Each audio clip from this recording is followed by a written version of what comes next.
Alright, so we're getting this car in jam. As you see all the way around the car, I want to sand about an inch or a little better away from the jam, because I'm not going to pull these fenders and stuff off on the 70 Wildcat, but I do want to get overspray. I do want to jam in here, and I'm going to be jamming this out.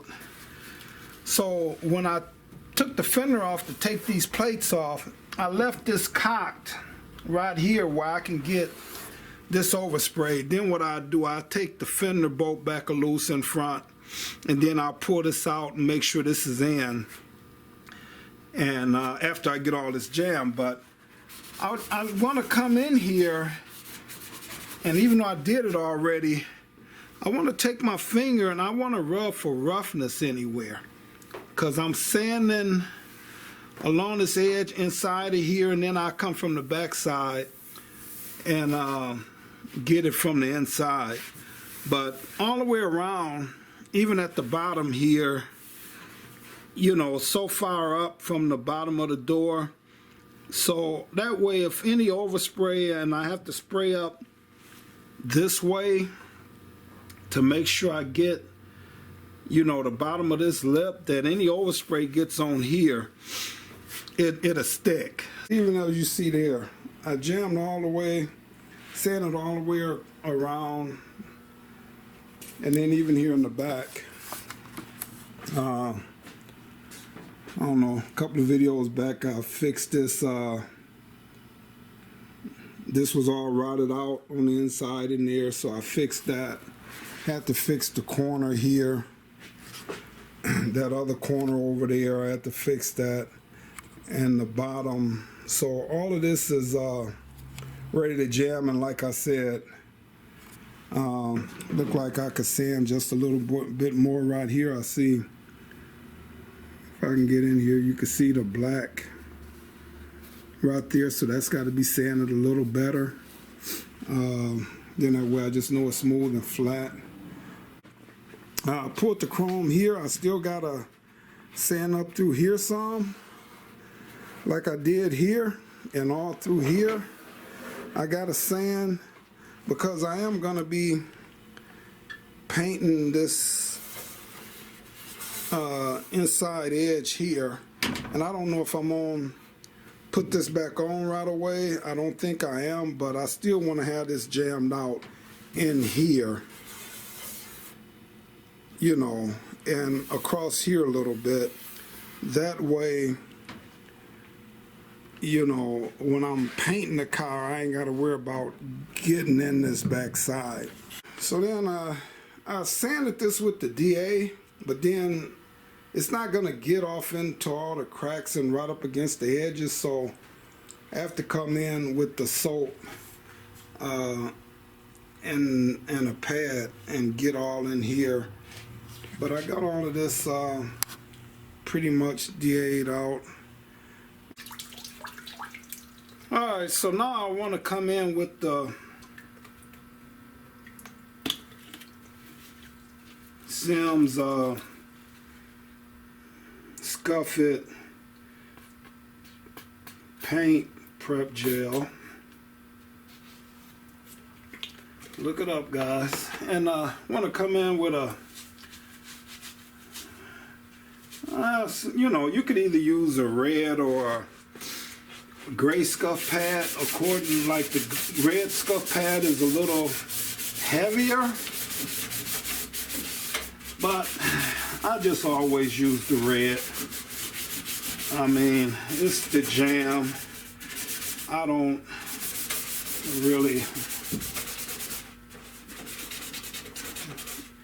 worry about the scratches in this area. You're not going to really be able to tell one way or the other. And what this is going to do, it's going to get in these around these little tight areas, like where the screws is here.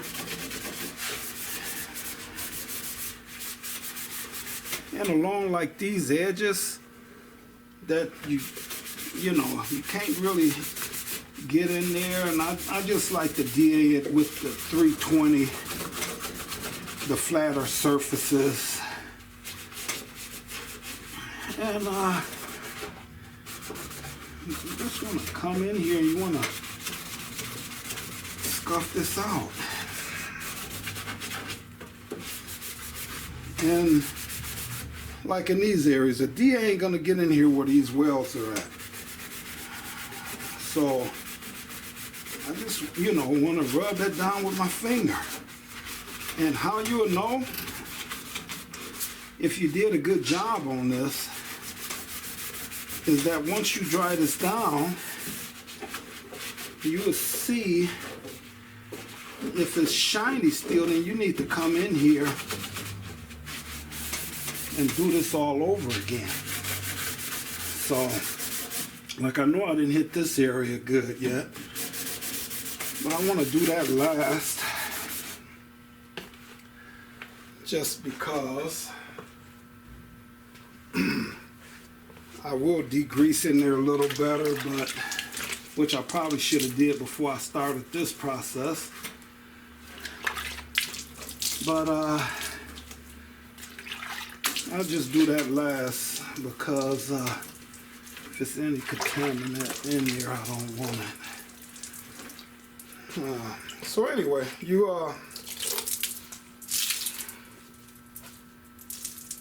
so you come through, you do that, and you dry her down.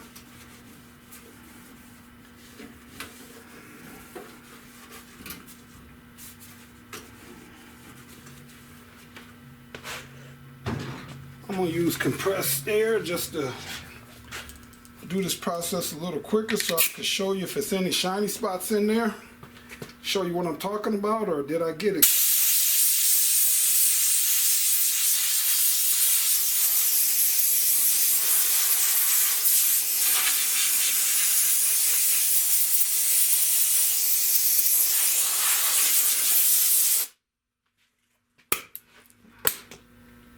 Alright, let me look. It look like it's done pretty good. I see no shiny spots. So that means it's all scuffed nice and good there. So no worries there. Alright, so also after you scuff your area, you want to wipe it down with water. Then you want to either use another towel or wring your towel out, and you want to wipe over these areas really good. Make sure it's none of that soap film on here. So you want to wipe this down after you get done scuffing it there. So I still got to do all up under the bottom and everything, but you want to wipe it down, get up in these little holes all around here, and just make sure you wipe all your film off of there, all that soap film off of there.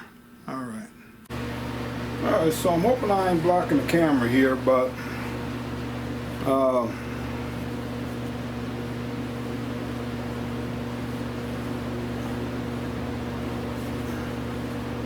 just to add a little bit more of that.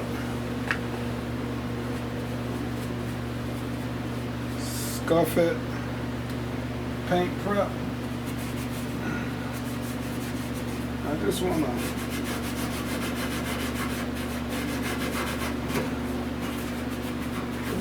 get all in here. I don't know, it's like here I took the bolts out and the bushes that go between here, and I'm going to take them over to the sandblaster, and I am going to sandblast them, put them back in here, and paint them. I'll paint the bushings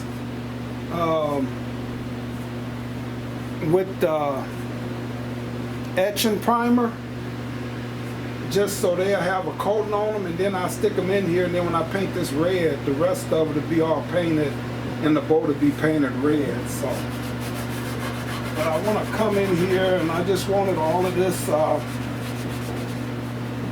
just totally clean. I don't know if you can see what I'm doing in there or not, but just getting in here as far as I can get. So also, as you see here, all of these runs, it's a lot of runs on these panels from the factory. Now, the door panel will cover this up. So, I'll be honest, I could sand these out and get these you know, flat and flush, but a lot of times I like to leave the characteristics of the factory on the car, even though you're gonna know that, you know, if you look up the VIN number that this car was green before I painted the color I'm gonna paint it.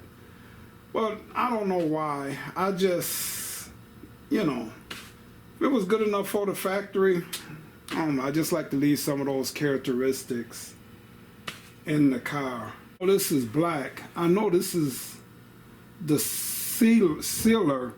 Okay, this is primer here, or the E-coat probably that they put on here.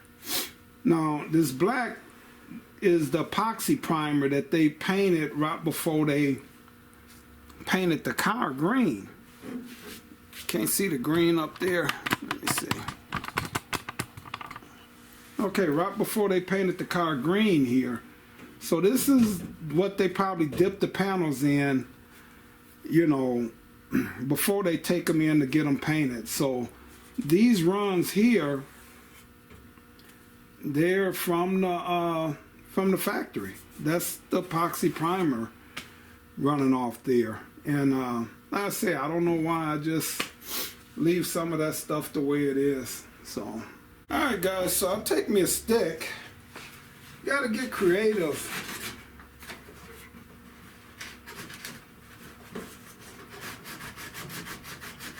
When you're getting in these areas, man, you just gotta do what it takes.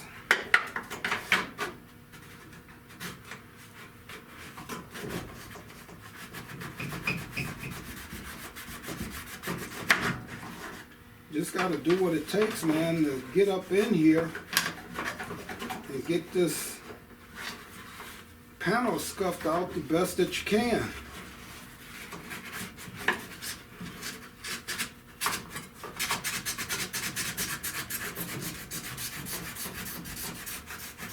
Same thing with the towel here. I just want to stick that towel in there and get all of this cleaned up.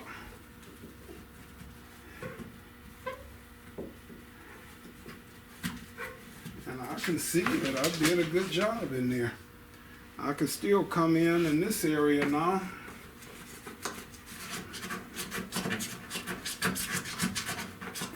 Which I just didn't want to be blocking the camera. I come in this way now, I just didn't want to be blocking the camera. And I can just get up in here and get all of this scuffed out. But you want it scuffed, guys. You want it scuffed good. You probably, I don't know if you, I'll take this left hand. But even down in these corners, guys, I mean, all I'm using is a screwdriver.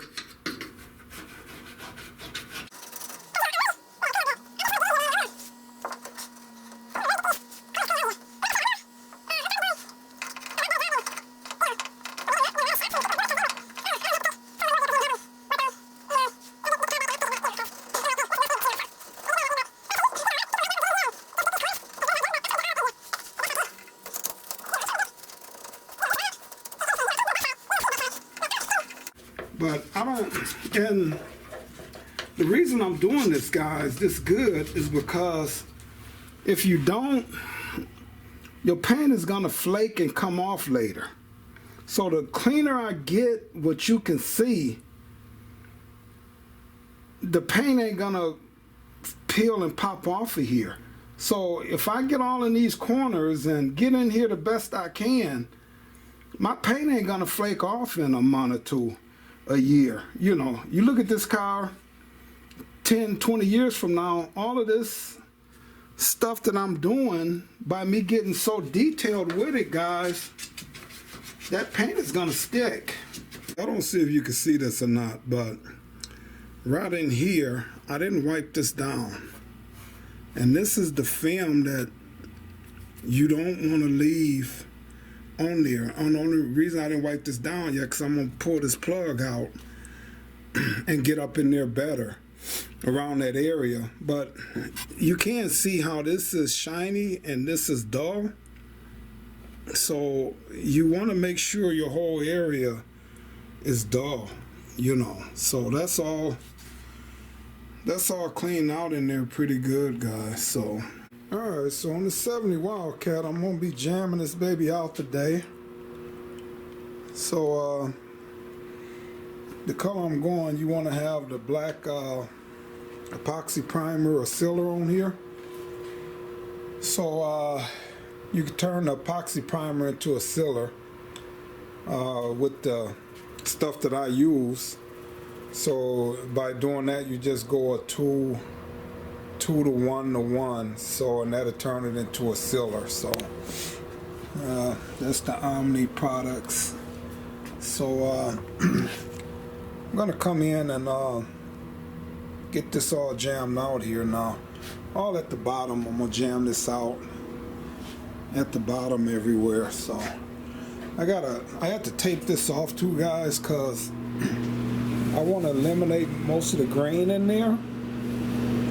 So just in case while I'm trying to shoot in there, I don't want to be spraying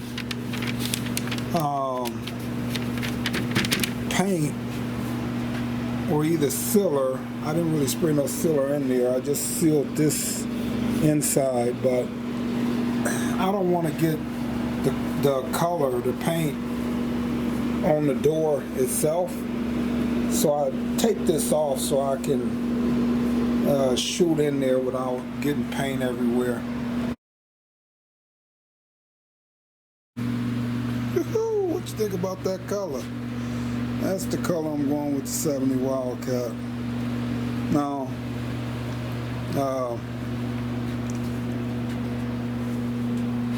I got it jammed out on this side pretty good. It's fresh, so it's still wet, but it come out pretty good all up in here. Able to get that paint all up in there, get rid of all of that green. So that's the main thing.